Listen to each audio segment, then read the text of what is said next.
Yeah, welcome to What's Wrong with It. Today we're here to figure out what's wrong with the black ass politicians, most of who are Democrats. Here's a picture of the Congressional Black Caucus. Now here's a picture of them without their makeup on. Now what I want to know is who's doing Maxine Waters' hair? Because as you can see, her edges is all fucked up. Yeah, now I know why they use the donkey to represent the Democratic Party. Now y'all know the biblical name for donkey is ass, and these motherfuckers is definitely asses. Yeah, we was able to sneak the What Wrong With It camera into one of their meetings. This is the meeting when they talked that Representative Clyburn into endorsing Joe Biden. That's Clyburn on the left. Here's Clyburn carrying Joe Biden over the finish line in South Carolina. Man, you got some explaining to do. You know, we keep voting for these black asses, and they leading us like lambs to the slaughter. I remember the black ass motherfucker up on Utica Avenue. I called his office with a problem. His worker was on the phone, like, what the fuck you going here for? This ain't no election year. I'm pretty sure y'all have ascertained by now that I'm feeling some type of way about black ass politicians. But seriously, what really got me worked up is the fact that the coronavirus is disproportionately killing black Americans. Now, according to this short ass motherfucker right here, Dr. Fauci, the head of the NIAID, which stands for the National Institute of Allergy and Infectious Diseases. Well, anyway, according to this little motherfucker, we got a higher rate of diabetes, heart disease, and high blood pressure. Then he went on to say, we're not going to be able to fix that problem right now. What the fuck?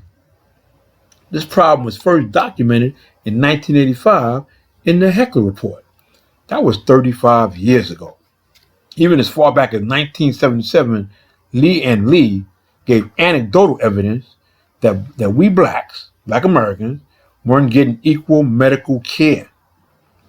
All that fucking protesting we did, and fuck. I mean, yeah, now you can ride the front of the bus on your way to dialysis treatment.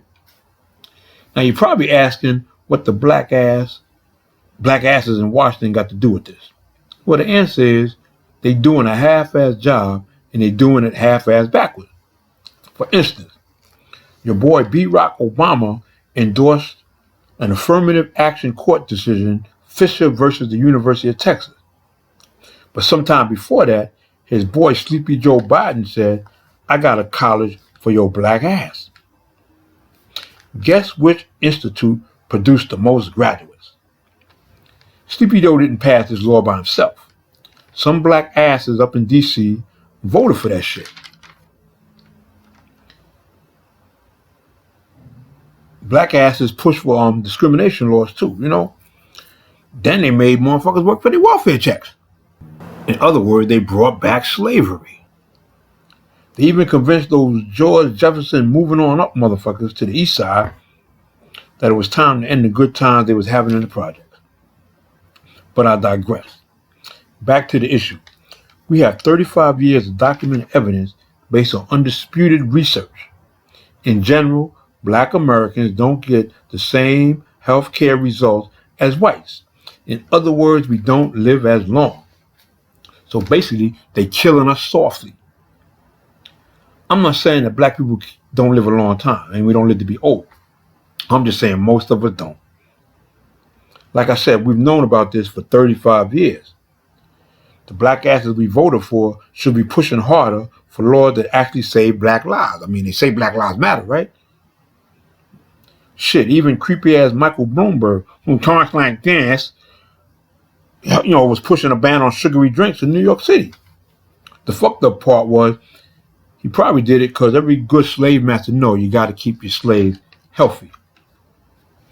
And somebody said I should have more respect for black elected officials and stop showing donkey pictures when I refer to them. Okay, I'm going to be more graphically accurate and show them as human beings. Now kiss that shit with your votes come election day. Now, if you're a black ass politician and you mad now, wait till next week when I show the reason you the reason we ain't got no toilet paper. Anyway, I'm out.